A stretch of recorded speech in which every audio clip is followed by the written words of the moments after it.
Pour ce Tianchou, il faut que tu sois vrai. Parle de la politique camerounaise comme tu parles de la médecine, avec un esprit de vérité. Tu es un chercheur. Et tu sais que dans la recherche, si tu fais un mauvais postulat de départ, tu as de faux résultats. Tu le sais. Tu sais en médecine que si tu fais un faux diagnostic, tu as le mauvais traitement. Et le malade va mourir, tu le sais. Il y a des personnalités qui occupent les esprits, même de ceux qui voudraient les oublier. Plus on essaie d'oublier quelqu'un, plus il occupe parfois une place dans notre esprit. Aujourd'hui, on va parler de psychologie appliquée à la politique. La psychologie cognitive décrit un phénomène fascinant qu'on appelle l'effet rebond de suppression de pensée. Le principe est paradoxal. Plus nous essayons activement de ne pas penser à quelque chose, plus cette chose tend à revenir dans notre esprit. On va faire une petite expérience. Pendant les 10 prochaines secondes, ne pensez surtout pas à un plat de spaghettis au homard. Surtout pas. N'imaginez pas les pâtes. N'imaginez pas les morceaux délicats de homard. N'imaginez pas la sauce onctueuse. N'imaginez pas l'assiette fumante devant vous. N'imaginez pas le goût sur votre palais. 10 secondes. Que s'est-il passé? Pour la plupart d'entre nous, l'image est apparue instantanément. Pourquoi? Parce que pour vérifier que vous ne pensez pas aux spaghettis au homard, votre cerveau doit continuellement rechercher cette image dans votre esprit. C'est incroyable. Autrement dit, pour ne pas penser à quelque chose, il faut paradoxalement continuer à surveiller cette chose. C'est ce que les psychologues appellent l'effet rebond. Et ce phénomène ne concerne pas seulement les aliments ou les objets, il s'applique aussi aux idées, aux symboles, aux causes, aux personnalités publiques. Et c'est ce qui me vient à l'esprit lorsque j'observe certains débats dans le contexte camerounais. Une réalité saute aux yeux. Le grand prof, le professeur Maurice Kamto, semble occuper une place importante dans l'espace public. Ses déclarations sont analysées, ses déplacements sont commentés, ses prises de position sont discutées. Son nom revient constamment dans les médias, sur les réseaux sociaux, dans les débats politiques, dans les chaînes de télévision, sur TikTok, Facebook, dans les conversations du quotidien. Jusque-là, rien d'étonnant. C'est une personnalité politique de premier plan, de haut niveau. Mais ce qui est particulièrement fascinant, c'est que cette attention ne provient pas uniquement de ses sympathisants. Elle provient également de nombreuses personnes qui affirment pourtant vouloir le voir marginalisé, ignoré ou écarté du débat public. Et c'est là que la psychologie devient intéressante. Lorsqu'une personne revient continuellement dans nos pensées, dans nos conversations, dans notre attention, elle finit par acquérir une présence psychologique importante, qu'on l'apprécie ou non. Certaines personnalités deviennent difficiles à ignorer parce qu'elles incarnent, aux yeux d'une partie de la population, des valeurs fortes, l'intégrité, la cohérence, la constance dans l'action, la persévérance ou encore le courage de défendre ses convictions malgré les obstacles, étant droit dans les bottes sur terre, sur place, sur le terrain. Qu'on partage ou non leurs idées est une question légitime dans toute démocratie.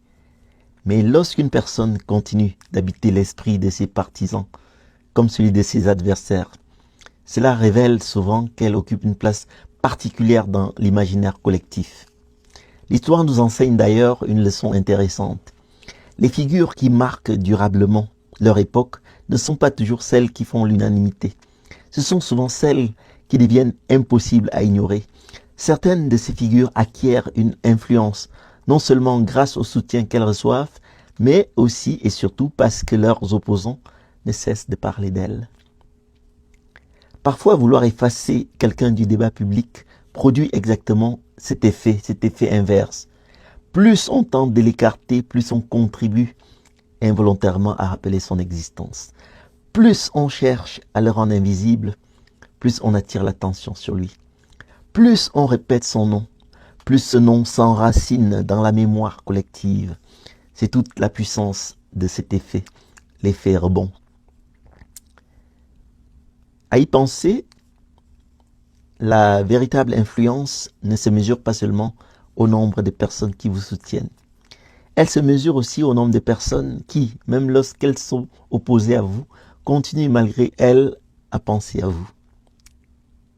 Malgré elles. Lorsqu'une personnalité demeure présente dans l'esprit de ses sympathisants comme dans celui de ses distracteurs, c'est souvent le signe qu'elle est devenue bien plus qu'un simple acteur politique.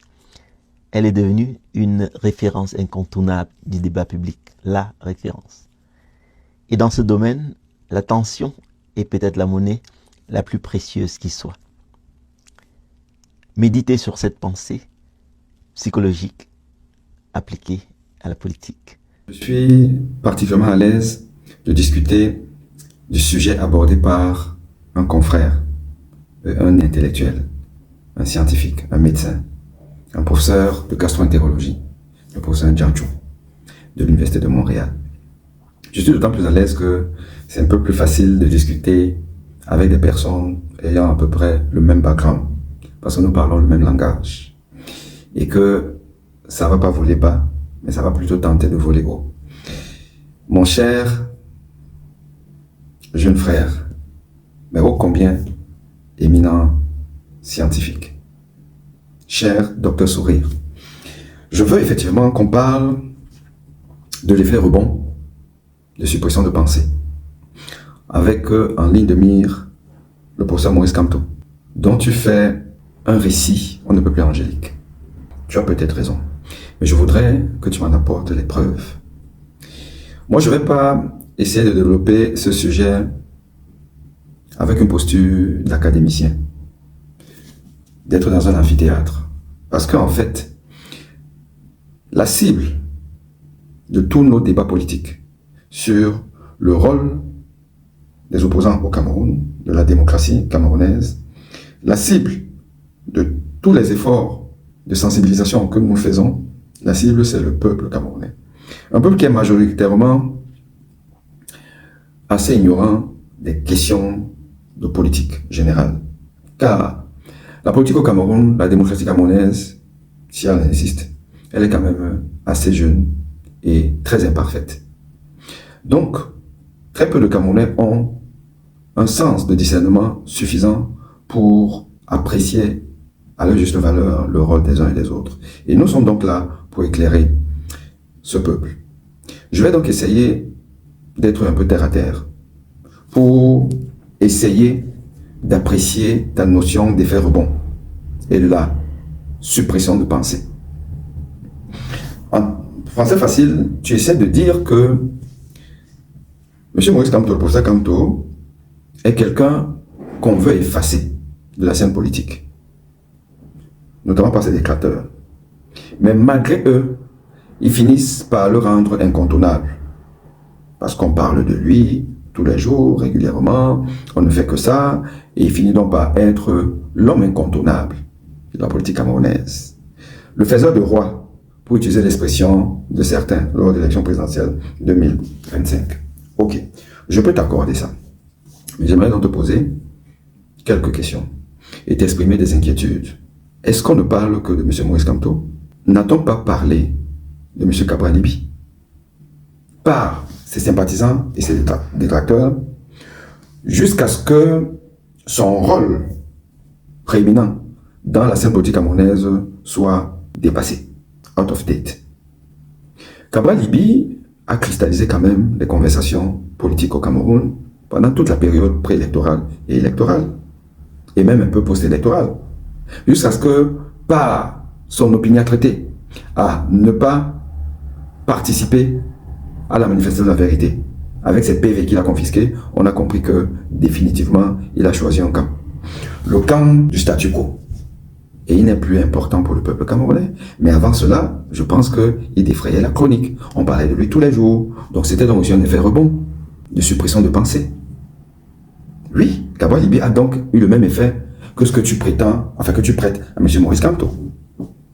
C'est le propre donc de tout homme politique qui joue un rôle plus ou moins majeur dans un pays. Ce n'est pas une exception qu'on devrait attribuer à M. Maurice Kamto. Il y a donc ici une hypertrophie justement du rôle de M. Maurice Kamto.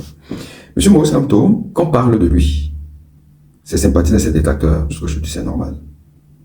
On parle de Paul Biya tous les jours. Quand on parle de Maurice Kamto, c'est normal, parce que personne n'a renié le fait que c'est un acteur majeur de la politique camerounaise. Et il est acteur majeur grâce au peuple camerounais, grâce à ses partisans, grâce à ceux qui ont cotisé, ceux qui ont participé à la vie active de ce parti. Seul, il n'est rien. Il est ce qu'il est grâce quand même au peuple. Oui, c'est ça qu'il faut aussi dire.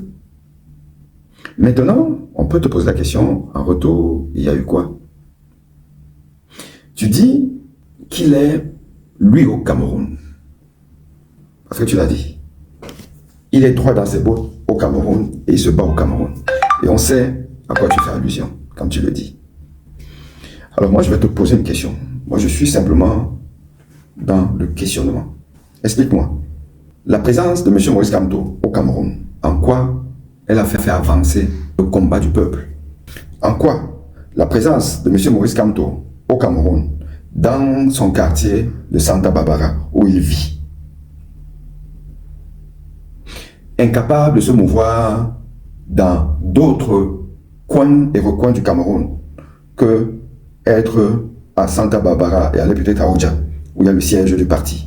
En quoi c'est utile au combat des Camerounais? Puisque il lui est interdit de séjourner à Douala. C'est lui-même qui le dit. Et on a constaté les faits. Une fois, il est venu à Douala, il a voulu faire une dédicace à la chaumière à Bouna Priso. Ceci a été interdit par l'autorité. Il n'a pas fait la dédicace et il est rentré à Douala Dardar. La deuxième fois, revenu de Paris, il lui a été impossible de partir de son lieu de résidence pour le siège de son parti. On lui a dit, tu ne bouges pas. Et il n'a pas bougé. D'ailleurs, il a conseillé à ses partisans qui étaient montés à bloc et qui voulaient venir l'extraire de la prison dorée dans laquelle il était. C'est lui qui a dit, non, non, pardon, rentrez chez vous. Et la contestation qui aurait pu être le printemps camerounais, le déclencheur du printemps camerounais, a fait pchit. On lui a dit, tu rentres à Yaoundé. Il est reparti, la queue entre les jambes. Dis-moi, en quoi sa présence au Cameroun est finalement un facteur discriminant en sa faveur? En quoi? En quoi? À un moment donné, mon cher confrère, nous avons le devoir, nous les éclaireurs, nous les intellectuels, nous les scientifiques, nous les médecins, nous avons intérêt à ne pas être des menteurs. Parce que là, ce que tu fais, c'est que tu tords le cou à la vérité. Un médecin ne ment pas. Un médecin ne ment pas. Tu as tenu un beau discours très académique et les gens qui n'ont pas un niveau de discernement suffisant vont croire à ce que tu dis, mon cher confrère. La présence de M. Maurice Kamto au Cameroun n'a aucune incidence sur la question du changement démocratique au Cameroun. Aucune incidence. Pour preuve, il n'a pas été à l'élection. Pourtant, il est au Cameroun. Il vit au Cameroun. Mais on a arbitrairement interdit au MRC de se présenter à l'élection. Il a même pris le Yango. On a dit que le Yango n'a pas de papiers. Et il s'est tué. Il n'a rien fait. Pourtant, c'est lui qui avait promis au peuple camerounais que si ils veulent que ça gâte, ça va gâter. Les survivants vont reparer. En 2025, s'ils essayent, ça prendra ce que ça prendra. Les survivants arrangeront le pays. Prof Dianju, tu peux nous expliquer ça? Explique-nous. Le tout n'est pas de dire qu'il est au Cameroun en faisant allusion au fait qu'il y en a qui sont à l'étranger. Tu veux qu'on te rappelle qu'il y a dans ce monde des hommes politiques qui ont dû s'exiler pour mieux lutter. Tu veux qu'on te le dise? Tu veux qu'on te dise, ça je ne le savais même pas trop parce que moi je ne suis pas trop croyant. Jésus a dû fuir d'abord Jésus. Pour ce Dianju, il faut que tu sois vrai. Parle de la politique camerounaise comme tu parles de la médecine. Avec un esprit de vérité. Tu es un chercheur. Et tu sais que dans la recherche, si tu fais un mauvais postulat de départ, tu as de faux résultats. Tu le sais. Tu sais en médecine que si tu fais un faux diagnostic, tu as le mauvais traitement. Et le malade va mourir. Tu le sais. Monsieur Maurice Kamto, quand tu parles de persévérance, de courage, malgré les obstacles, quel courage lorsque on t'interpelle sans que tu ne le veuilles d'ailleurs. par hasard. On t'amène à Yaoundé. On t'emprisonne pendant 9 mois. Tu sors de là. On interpelle tes camarades. Ils sont en prison pour 7 ans. On ne t'entend pas trop bouger. Fogué et Bibou Nissak, plus d'autres inconnus sont quand même en prison. Est-ce que ton champion Kanto en parle de manière véhémente au point de vouloir te bousculer? Il passe son temps à faire des requêtes qui ne vont jamais aboutir contre des questions un peu périphériques, telles que l'élection présidentielle, enfin l'élection municipale et puis des députés. En quoi cette élection ou ces élections, dans un contexte d'un code électoral complètement ficelé, en quoi c'est important? En quoi? Quand tu poses un acte une fois et que tu as un résultat négatif, tu le poses une deuxième fois, un résultat négatif, tu vas le faire une troisième fois, une quatrième fois, en sachant déjà que la probabilité prétexte, elle est de 100%. Probabilité d'échec, prétexte, est de 100%. Tu continues, toi tu es un scientifique. Tu es un scientifique. Quelle est l'utilité d'aller à des élections, des énièmes élections, où tu as tué tes bastonnés, avec un code électoral verrouillé, avec un conseil constitutionnel à la solde du pouvoir? Tu fais quoi avec? Dis-moi, Cabral. Non, je ne peux pas accepter ça de toi. Je suis désolé. Parce que là, tu m'inquiètes. Tu m'inquiètes. Moi, j'ai toujours dit que les médecins sont les moins représentés en politique. Parce que la politique, elle est faite d'abord pour mentir. Il faut être fondamentalement menteur, malhonnête, pour faire de la politique à un certain niveau. Sauf exception. Il n'y a pas de règle sans exception. Les avocats, c'est peut-être le métier le plus dense dans la politique. Puisque la politique, il faut mentir. Le métier d'avocat, c'est d'abord mentir, bien mentir. Les médecins n'y sont pas. Donc, j'exige de toi une certaine probité, une certaine honnêteté. Ce que tu dis là n'est pas juste. Quand tu parles de cohérence, où est la cohérence dans les actes de M. Kamto? Où est la cohérence en posant des actes qui perpétuent le pouvoir qui t'embastille? Quand il refuse de prendre position pour le peuple, en faveur du peuple, dans l'élection présidentielle, en demandant au peuple de disperser vos voix, où est la cohérence? Où est la cohérence à repartir aux élections présidentielles? Où est la cohérence? Où est la cohérence en faisant des requêtes adressées au Conseil constitutionnel? Où est la cohérence? Pourquoi la compétence universelle, il n'a jamais adressé la question d'aller à la compétence universelle pour dénoncer les crimes contre l'humanité, les crimes de génocide perpétrés par M. Paul Biya, les atteintes aux droits de l'homme? Pourquoi il ne l'a jamais fait? Pourquoi? Tu peux me dire? C'est maintenant celui à qui tu fais allusion quand tu parles de que lui, il est au pays. Oui, M. Issa Chiroma, il est parti comme beaucoup de dirigeants du monde sont partis à l'étranger. Parce que la tête décapitée, il n'y a plus de révolution. On a besoin d'un Issa Chiroma vivant pour continuer la lutte. Ok? Et c'est Issa Chiroma qui a pensé à la compétence universelle. Cette disposition du droit international qui permet justement de mettre en difficulté les tyrannies. M. Kamto n'a jamais pensé à ça. Tu vas passer de cohérence. Je suis désolé. Ce qui se passe dans son parti, avec autant de défections, avec des convocations pour être jugé pour avoir soutenu le candidat du peuple, tu parles de cohérence? Non. Faut se dire un tour. Ressaisis-toi. C'est pas normal ce que tu fais. C'est pas normal. C'est pas normal.